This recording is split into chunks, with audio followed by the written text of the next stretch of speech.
인간이 살아가면서 자신을 향한 하나님의 계획과 뜻들이 있는데 그러한 것들을 찾아서 나아가야 하는데 바로 그러한 진리를 찾아서 그 진리 가운데로 나아가도록 하시는 분이 누구냐?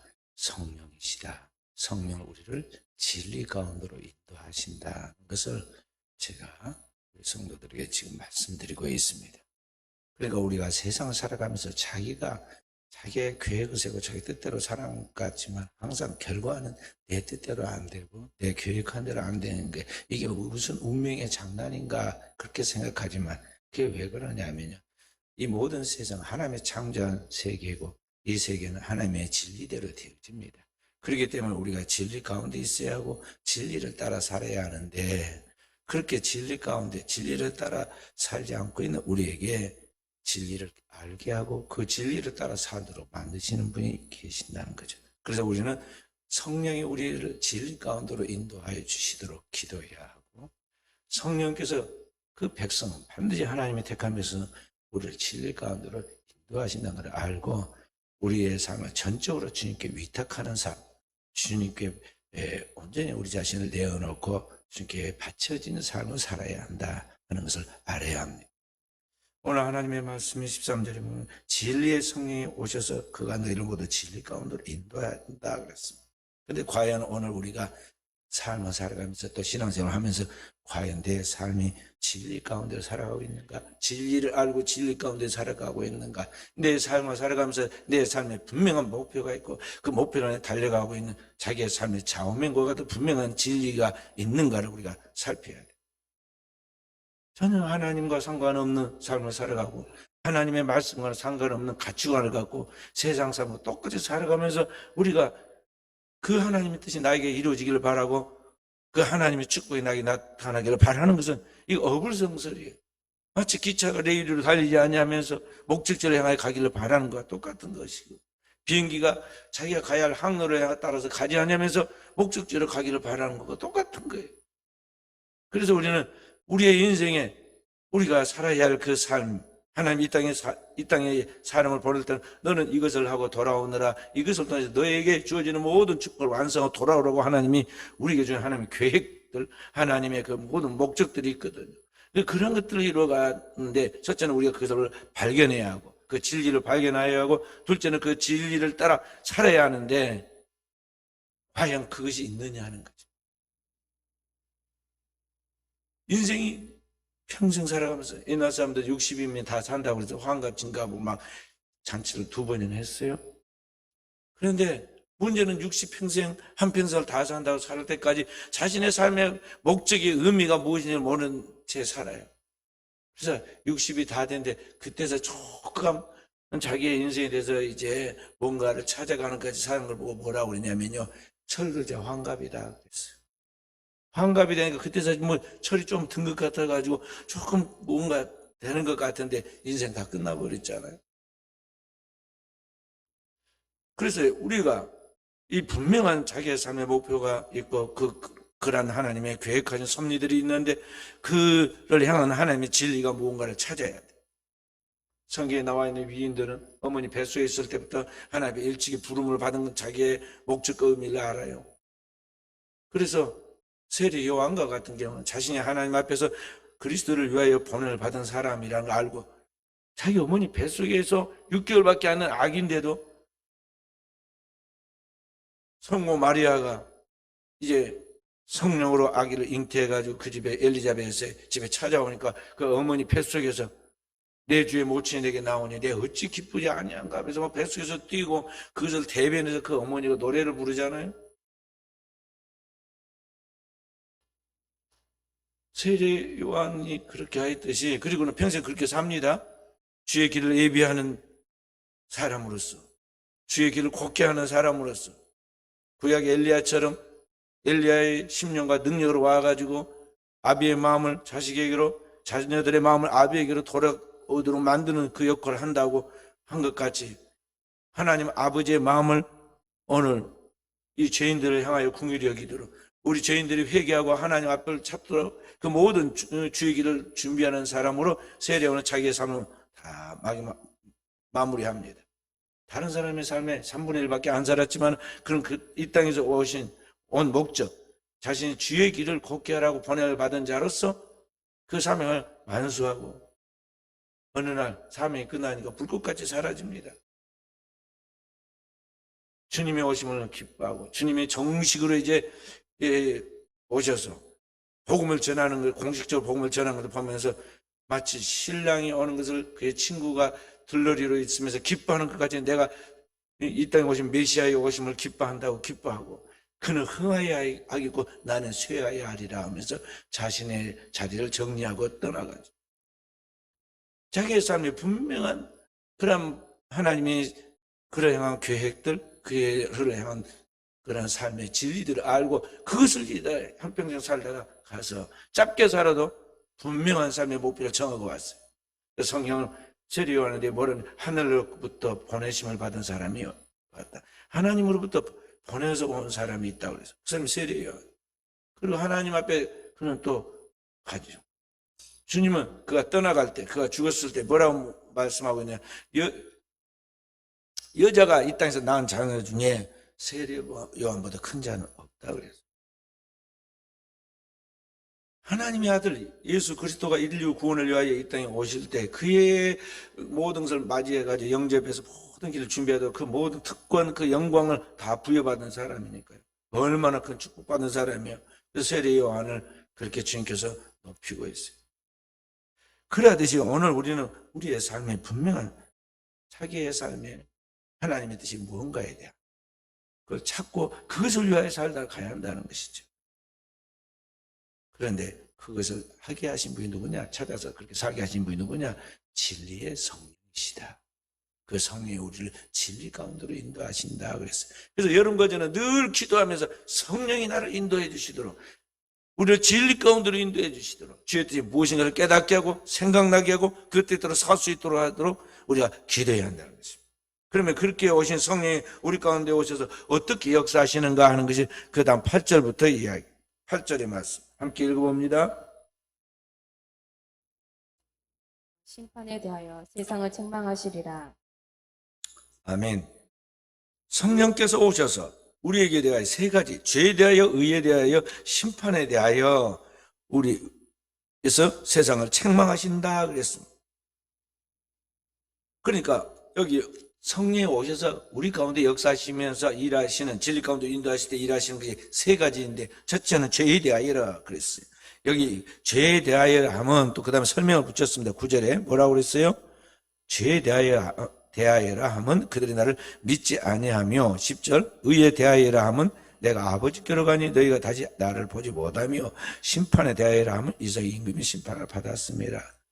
무슨 말인지 못 깨달았겠잖아요. 근데 그 뜻이 지금 단순한 그런 내용이 아니니까 성령이 우리 가운데 여기서 이제 깨닫게 해줘야 해요.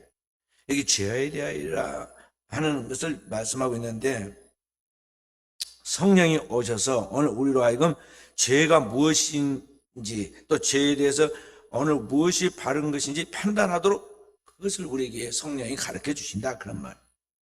여기 우리에게 대하여 죄에 대하여 우리를 책망하신다 할 때 이게 책망한다 말을 헬라어로 엘리크게이라고 하는데 엘리크게이라는 이 말은 책망한다는 말이에요. 그리고 우리는 여기에 죄에 대한 감각이 없어요. 그냥 다 좋으면 좋은 줄 알고 그렇게 하는데 그거 아니다. 그렇게 살면 안 된다. 그건 잘못된 것이다 하고 죄에 대하여 우리에게 감각을 주고 옳고 그른 걸 판단할 수 있도록 만들어주신 분이 누구냐? 성령이시다. 그래서 사람들 다 인간은 좋은 줄 알아요.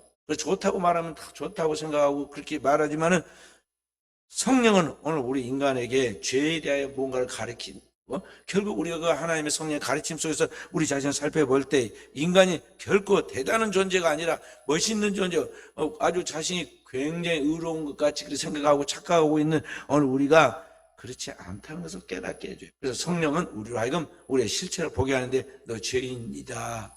너는 거룩한 의인 아니고 넌 죄인이다 하는 것을 성령이 우리에게 깨닫게 해준다는 거죠.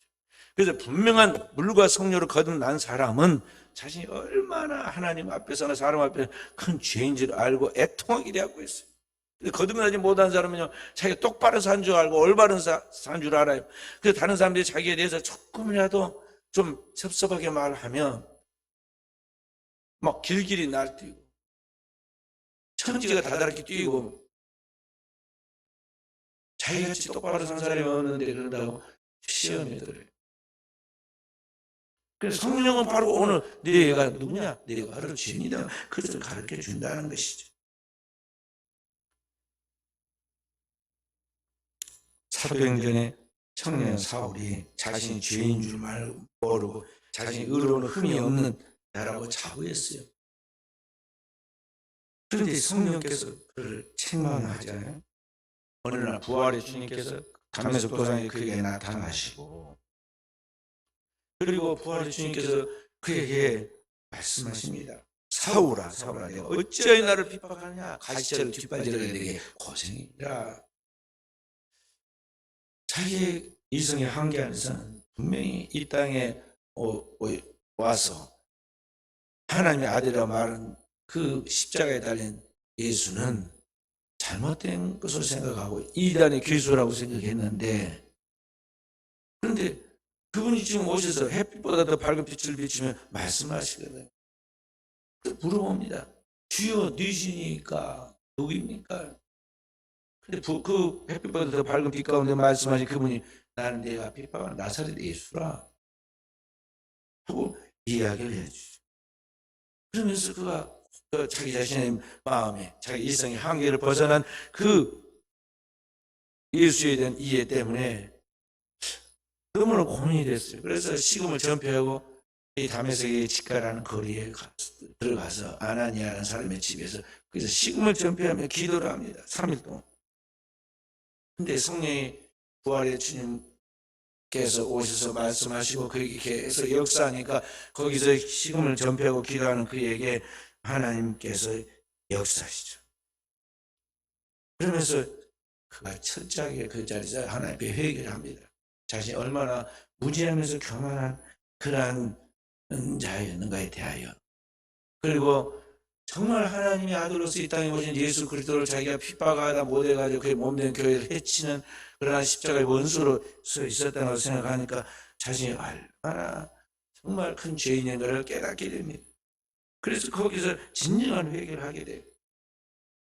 눈물의 회개가 끝나고 진리의 말씀을 따라 하나님 말씀으로 확실하게 예수 그리스도를 나의 주 나의 하나님 영접하니까 그에게 성령이 임합니다.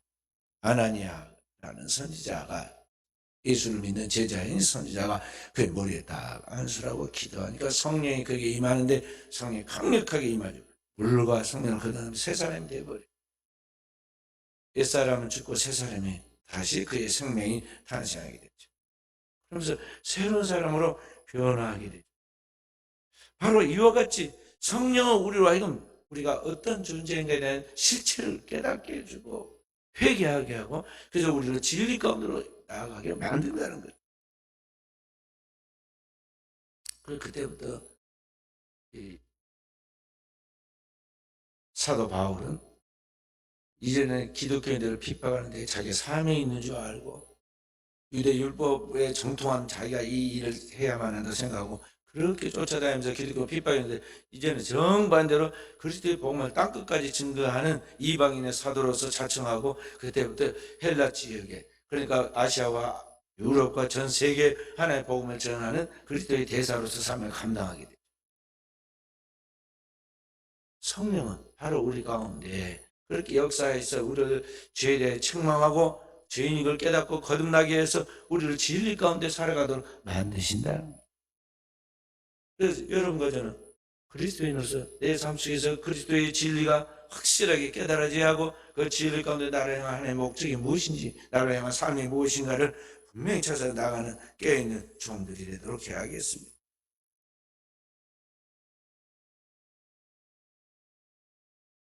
두 번째는 여기에 의에 대하여라 하면 그랬습니다.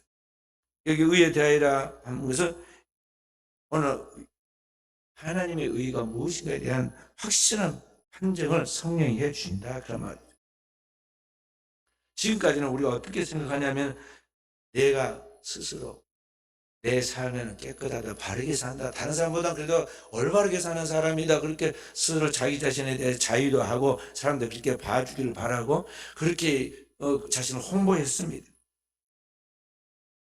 그런데 그것은 나의 오해이고 스스로의 힘으로 내가 깨끗해서 하나님의 나라에까지 들어갈 수 있다고 생각하는 이것이 정말 그것이 나의 꾸며낸 그런 위선이고, 실제로 내 속에는 얼마나 깊은 영혼의 속병이 있는가, 죄인된 그런 추악한 것들이 들어있는 것을 확실하게 깨닫고, 나의 의가 아니라 나를 구원하여 하나님 앞에 나아가게 할 수 있는 진정한 의가 필요하다는 걸 깨닫게 해줘요.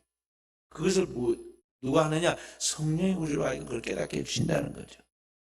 근데 그 의의는 내가 도덕과 수양과 철학과 인간의 교양, 나의 어떤 그런 것들을 통해서 그런 의의가 만들어지는 것이 아니라, 이 거룩한 의, 라이터스니스는 위로부터 하나님이 그에게 덧입혀 주는데, 그 하나님이 덧입혀 준 의의는 예수 그리스도를 통해서만 우리에게 주어진다는 것을 깨닫게 해주는 것을 성령이 하신다는 거죠. 그러니까 하늘로부터 오신 하나님 아들이 이 땅 위에서 십자가에 죽은 의미가 바로 오늘 나의 모든 죄, 스스로 해결할 수 없는 이 죄의 문제를 그리스도께서 다 홀로 짊어지고 하나님 앞에 구약의 어린 양을 잡아서 그 양을 죽여서 그 피를 가지고, 속죄 피를 가지고 제단에 들어가서 속죄한 것 같이 오늘 세상 모든 죄를 짊어진 거룩한 하나님의 어린 양으로 오신 예수 그리스도가 인류의 죄를 짊어지고 우리를 대신하여 십자가에서 피 흘리고 우리의 죄를 대신해서 십자가에 죽으실 때 우리의 모든 죄는 다 굴러가고 떠나가고, 본래 하나님께로부터 오신, 하나님께로부터 죄 없이 흠 없이 오신 하나님의 아들인 예수 그리스도가 가지고 있는 그 하나님의 의가 오늘 우리에게 덧입혀져서 우리가 의로워지는, 그래, 우리 행위가 의로워서가 아니라 우리 그리스도께서 우리가 덧입혀준 우리의 죄를 짊어지고 다 가져간 다음에 하나님의 의를 가지고 온 그 의를 우리가 덧입혀준 그 의로 우리가 하나님 앞에 나아갈 수 있게 되었다는 그 하나님의 의를 깨닫게 해서 그 하나님의 의를 붙잡고 나아가도록 하신 분이 누구냐? 성령이시다. 그러니까 성령만이 여러분 가족에게 진정한 인간의 구원받는, 하늘로부터 갈 수 있는 의가 무언가를 알게 하시고 그 의를 의지하게 하시고 그 의를 따라 믿음으로 따라서 살아가도록 만드신다는 거예요. 성령으로 말미암아 분명히 자신이 의인됨을 알아야 돼요. 복음은 예수 그리스도가 복음의 모든 것이죠. 예수 그리스도를 통해서 우리에게 나타난 하나님 복음은 로마서 1장 17절에 복음에는 하나님의 의가 나타나서 믿음으로 믿음에 이르게 하나니 오직 나의 의는 믿음으로 말미암아 살리라 그랬는데, 그 예수 그리스도를 통하여 나타난 하나님의 의가 오늘 우리를 위한 그런 대속적인 그런 십자가를 통해서, 십자가의 희생을 통해서 주어진 것인데, 그 하나님의 의가 예수 그리스도를 통해서 나타났는데 그 의를, 하나님의 의를 우리에게 덧입혀 주었다는 것, 그것을 우리가 믿는 것인데, 그 믿음을 가질 때 우리에게 하나님께서 마치 우리에게 외투를 입혀주듯이 하나님의 거룩한 의를 덧입혀 준다는 것이죠.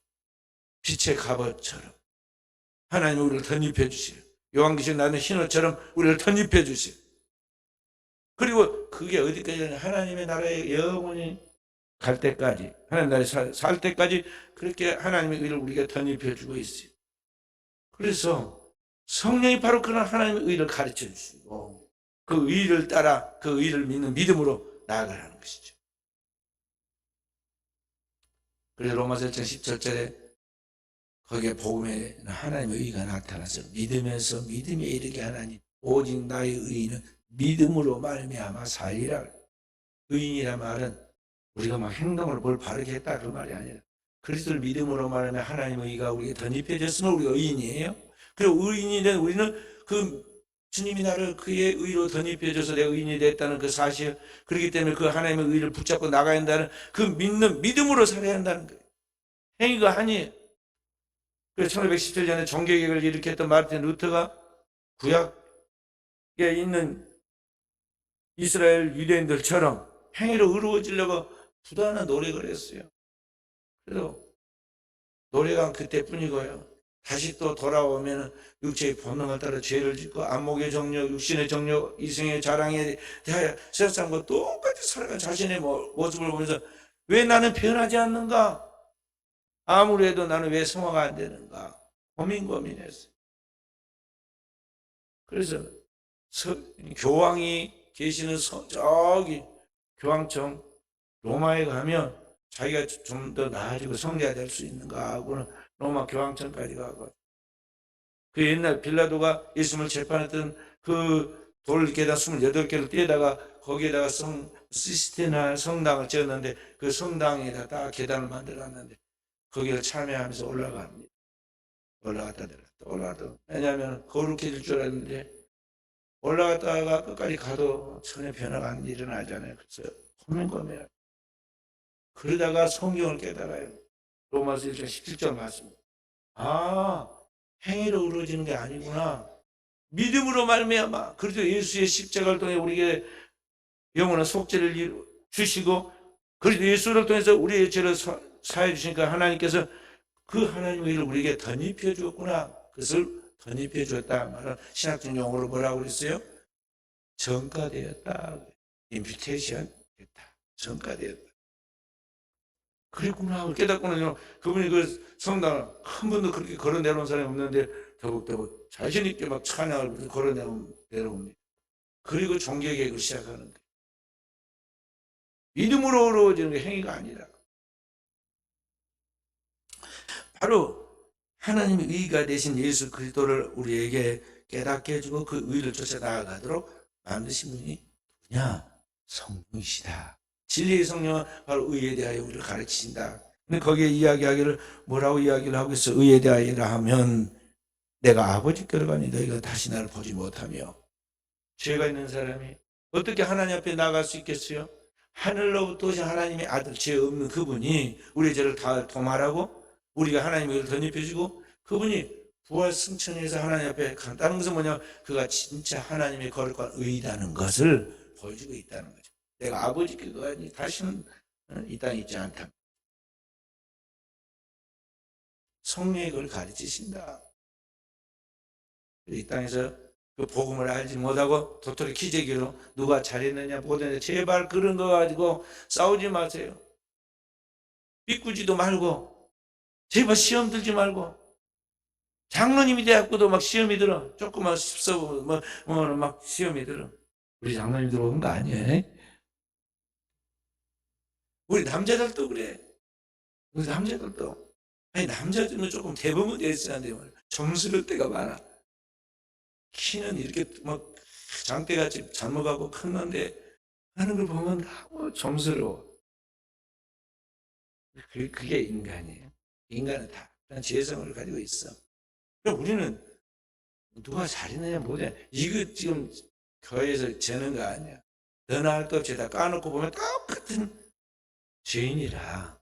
우리는 다 그 예수 그리스도의 십자가를 통해서 우리가 덧입혀진 하나님의 의를 가지고 구원받고 천국 가는 것이지, 하는 사람도 남고 덜 하고 그런 게 없다는 거죠. 그래서 주님이 마태복음 6장 33절에 우리에게 명령한 거예요. 말씀하세요. 너희는 먼저 그의 나라와 그의 의를 구하라.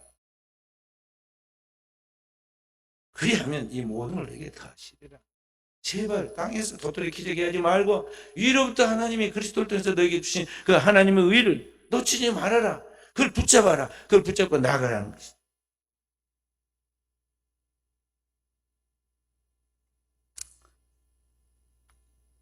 다윗이 그렇게 거룩하게 하는 말씀대로 은혜를 따라 주야로 주의 말씀 묵상하면서 살아서 성령 충만했잖아요. 그러다가 한순간 그래도 똑같이 우리처럼 죄를 짓고 넘어집니다.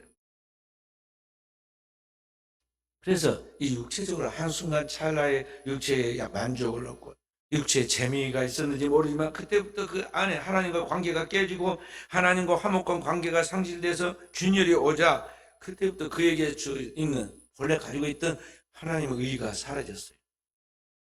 그리고 하나님의 축복과 은혜가 그에게 흐르지 않고 담이 쌓게 되죠. 하나님이 주신 그 성령의 기쁨이 사라집니다. 그리고 어떤 원수와도 또 전쟁에서 수많은 적들과 싸워도 두려워하거나 뒤로 물러서지 않고 자신감 있게 나아갔던 그가 너무너무 두려움과 외로움과 그런 고통 속에 불안 속에서 떨게 됩니다. 하나님의 의를 잃어버렸기 때문에 죄로 말미암아 그렇게 된 거죠. 시편 51편 보면 막 하나님 앞에 회개하지 않아요? 그리고 다시 하나님 은혜를 회복하게 해달라고 이 상한 심령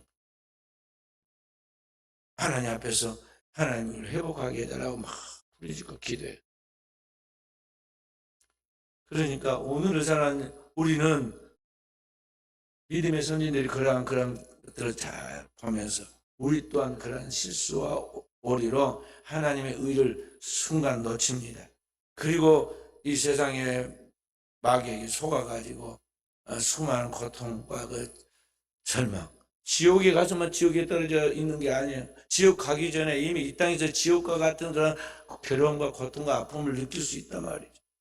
그러한 삶을 빨리 하나님 앞에서 회복해야 돼요. 그리스도인은 땅에 살고 있지만 하늘에 속한 사람이에요. 이미 하나님의 나라의 호적에 생명책에 그 이름이 기록되어 있고 하나님의 은혜가 하나님의 그 평강이 하나님의 능력이 하나님의 은사가 성령으로 우리 가운데 와 있단 말이죠. 그걸 누리면서 사는 사람이 크리스찬이에요. 만약 그것을 맛보고 그걸 누리지 않고 산다면요, 이 사람은 아직 덜 깨졌고 거듭나지 못한 사람이에요. 그래서 이 사람은 빨리 공부 더 많이 해야 할 학생처럼 신앙생활 통해서 은혜를 많이 받아야 돼요. 학생들이 다 있다고 해서 다 순위 똑같은 거 아니잖아요. 초등학생, 중학생, 고등학생, 대학생 다 달라. 순위 달라. 교회 나온 사람이 나오자마자 다 천사 같으면 얼마나 좋겠어요? 그래서 그렇지 못하거든. 영적 수준을 우리가 높여가야 돼. 하나님의 복음의 핵심에 확실하게 서서 그 진리의 말씀을 통해서 성화되고 성숙되어서 균형 잡힌 영적 사람으로 서가도록 오늘 우리 자신을 무장시켜야 한다는 거죠. 그게 신앙생활이야. 왜 성도들이 잠 안 자고 새벽에 깨서 피곤한 몸을 이끌고 교회 나가 기도해야 하는가? 왜? 축구 경기도 하고 뭣도 하고 구경할 것도 많은데 3일 밤이라고 또 교회 달려와가지고 밥도 안 먹고 와가지고 예배 드리고 나가야 하는가? 이 영적인 그리스도인의 생활을 영성을 가지고 영적 삶을 승리하기 위해서 그런 거예요. 영혼을 바라보고 하나님 앞에 확실하게 복받는 삶을 살아가도록 하기 위해서 이 땅에서 우리가 잠시 고난받는 것을 그래서 가치 있는 투자인 줄 알고 최선을 다해야지. 이 땅에서 조금 더 편하게, 이 땅에서 조금 더 사람들 앞에 폼나게, 이 땅에서 조금 더 재미있게 사는데 여기에 우선순위를 두고 달려가면 영혼을 후회하게 돼요. 그래서 그리스도인은 지혜라는 게, 하나님의 지혜라는 게 그거예요. 우리가 어떻게 살 것인가에 대한 하나님께서 성경에서 답을 찾고 그것을 잘 살아가도록 이 땅에서 준비하는 게 그게 지혜인데, 교회는 그러한 하나님의 말씀을 통해서 우리를 가르치고 훈련시키는 것이. 그래서 가르쳐 교자로서 모의를 했잖아. 교회란 말은 성도들이 모여서 하나님의 말씀을 가르치고 배우는 것이.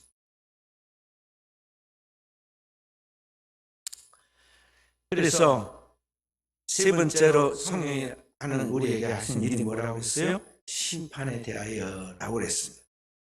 성령은 오늘 이 땅에 있는 모든 사람, 믿는 자든 믿지 않는 자든 다 하나님의 최종적으로 심판이 있다는 것을 성령이 가르친다는 것이죠.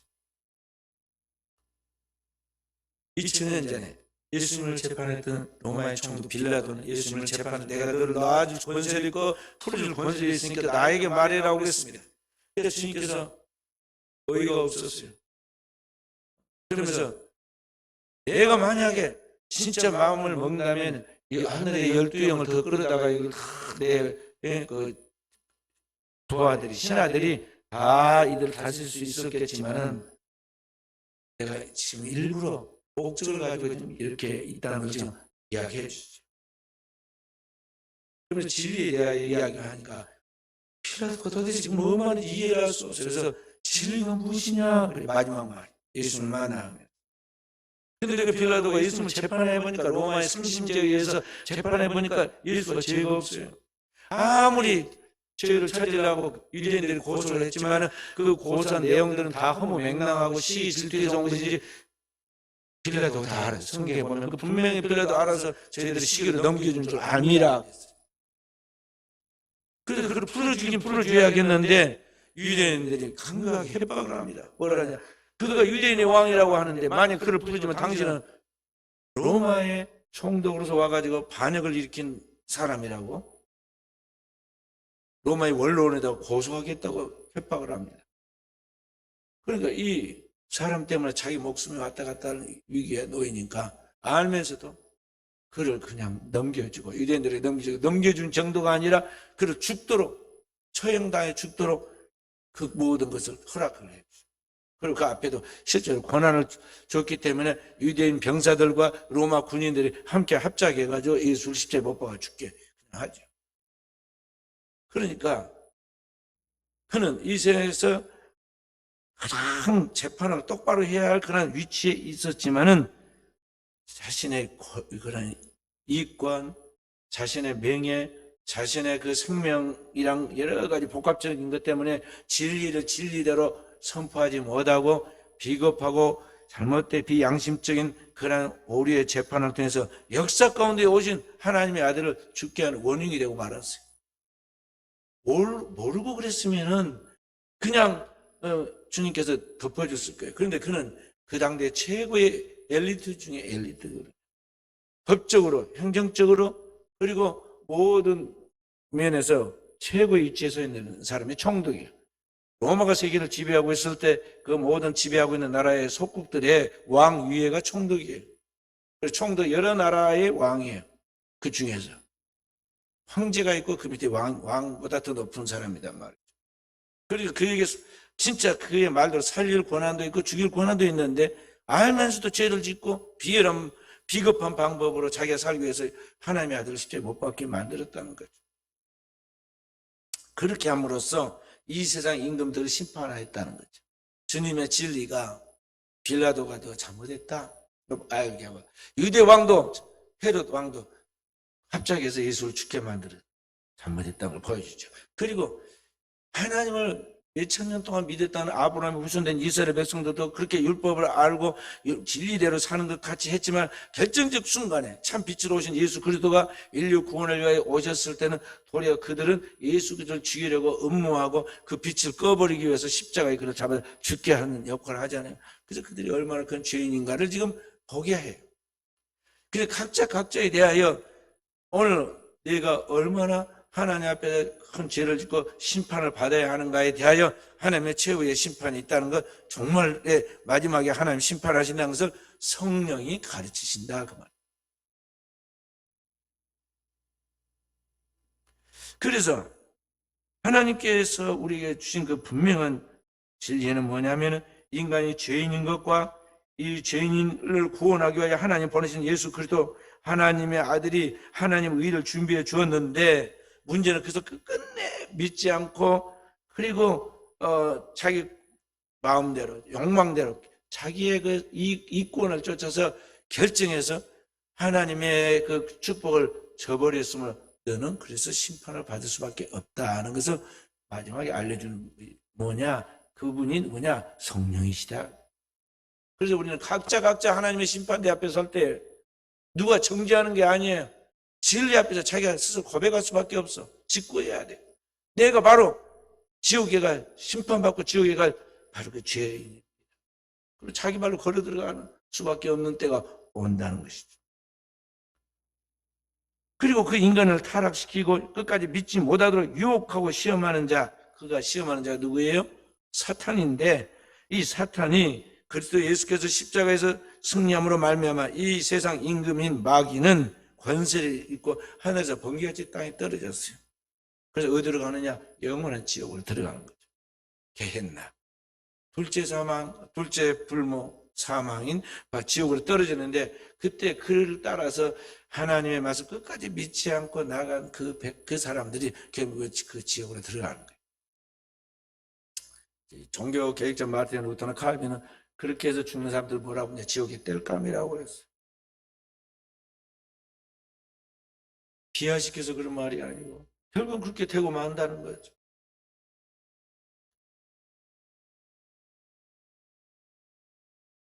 그리스도를 따라 그의 구원의 복음을, 이 엄청난 하나님의 이벤트, 하나님의 사건을 우리에게 나타내 주었는데, 그게 복음이고 그 성경에 기록하였고 역사 속에서 교회를 통해서 끊임없이 복음을 선포하고 있는데, 끝까지 그 복음을 믿지 않는 자들에게, 복음을 멸시하는 자들에게 하나님께서 그래, 내가 스스로 그 선택하였고 네가 그렇게 믿었으므로 내 믿음대로 되어라 하고는 그가 살아온 그 결과대로 심판하여 지옥에 떨어지게 한다는 거죠.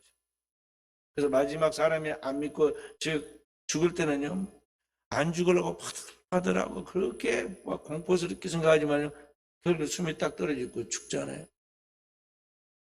죽은 즉시 아무리 사회에서 부자라도 성공한 권력자라도 이생의 유명한 사람이라도 죽은 즉시 믿지 않는 그 사람은 자기가 스스로 자기가 심판자가 되어서 지옥으로 떨어져 달려가는 거예요. 누가복음 16장에 주님께서 부자와 나사로 이야기해서 그 부자가 죽은 즉시 음부에 떨어져서 뜨거운 불꽃 가운데서 거기에 신음하고 있는 그런 장면들이 나오잖아요. 그래서 오늘 여기 11절에 심판에 대하여라 하면 이성 임금이 심판을 받았음이라고 그것을 그렇게 요약한 것입니다. 이 땅에서 그 사람들이 당대에 심판을 받은 것 같이 이 땅에서는 각자가 자기가 최고인 것 같이, 임금인 것 같이, 왕인 것 같이 다 자기 마음대로 큰 소리 치고 살아갑니다. 그러나 마지막에 가서는 결국에 너도 심판받는다 하는 것을 누가 가르치느냐? 성령이 우리에게 가르치고 생각나게 하신다는 것이죠. 그러므로 오늘 사랑하는 귀한 성도 여러분, 여러분과 제가 그러한 성령 가르침 속에서 오늘까지 하나님을 알게 하시고 믿게 하고 그 믿음을 따라 살아갈 수 있도록 우리가 하나님 말씀이 우리 귀에 들린다는 것, 깨달아진다는 것, 그 말씀으로 있는 믿음을 살아간다는 것, 이게 은혜라는 걸 알아야 돼. 다 그렇게 된 게 아니에요. 요새 주일날 우리 교회 새로 온 우리 여은우 엄마라고 성도님이 주일마다 안 빠지고 나오시더라고요. 여은우가 우리 서진이하고 잘 노니까 좋아하는데, 문제는 뭐냐면은 주일날 예배를 막 눈이 또릿또릿하게 다 예배를 드리고 한 것 같겠는데 나중에 이제 뒷말을 들어보면요, 뭔 말인지고 뭔 말인지 하나도 모르고 그래요.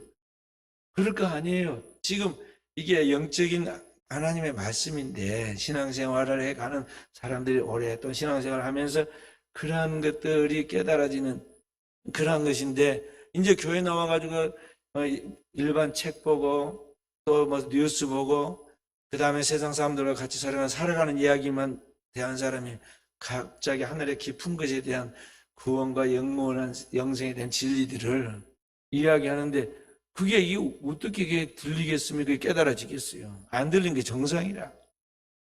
그래서 이제 그런 분들은 옆에서 같이 사랑의 교제, 또 뭐 찬양이 이렇게 자기한테 마음에 와 닿는다든지, 또 다른 어떤 프로그램들이 자기에게 조금이라도 접촉점이 있다니, 이제 이런 것이 교회와 함께 연관을 갖는 것이고 그런 거죠. 근데 이렇게 이제 신앙생활 하다가 한 1년 지나서 이제 세례도 받고 복음의 기초를 닦고 세례도 받고 한 2년 3년 지나면서 어느 순간에 이제 귀가 열려요.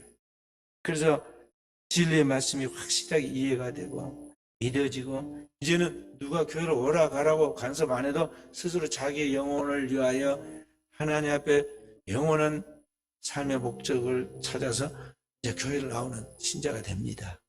그리고 그 중에서 이제 진짜 충성한 교회 일꾼들도 나오는 거죠. 바로 그렇게 나아가도 우리를 인도하시는 분이 누구냐? 성령이시다. 그러니까 주님께서 우리에게 성령을 우리에게 믿게 하고 우리를 진리 가운데로 인도하고 평생을 진리 가운데 살아서 하나님 나라에 가도록 끝까지 목자가 양을 인도하시는 분이 누구냐? 성령이시다. 성령. 그래서 여러분과 제가 성령으로 살지 아니하고는 결코 하나님의 믿음의 성공자 될 수 없다는 것. 성령으로 아니하고는 아무도 예수를 주라고 신하지도 못할 뿐만 아니라 하나님 뜻대로 살 수도 없고 주님의 나라에 가기까지 승리할 수 없다는 걸 알고 성령으로 충만하기를, 성령을 소멸하지 않기를, 성령이 교회들에게 말씀하신 음성에 귀를 기울이고 그것을 온전히 붙잡고 나갈 수 있도록 우리의 영혼을 하나님 앞에 고정시키고 나아가는 깨어있는 종들로 우리 자신을 자리매김하도록 해야겠습니다. 오늘 이 밤도 저와 우리의 사랑하는 성도들이 이러한 진리의 성령께서 나를 인도하여 이 자리까지 오게 하신 그 은혜를 따라 끝까지 주님 앞에 충성하고 순종해서 최후의 하나님의 영광 돌린 자, 또 다음 세대의 거룩한 세대로 우리의 자녀들, 우리의 다음 세대의 영혼들을 그 진리 가운데 인도하는데 길잡이가 되도록 우리 앞에 쓰임받는 종들이 되기를 기도하는 가운데 하나님의 충만한 축복과 은혜를 받을 수 있기를 주의 이름으로 축원드립니다.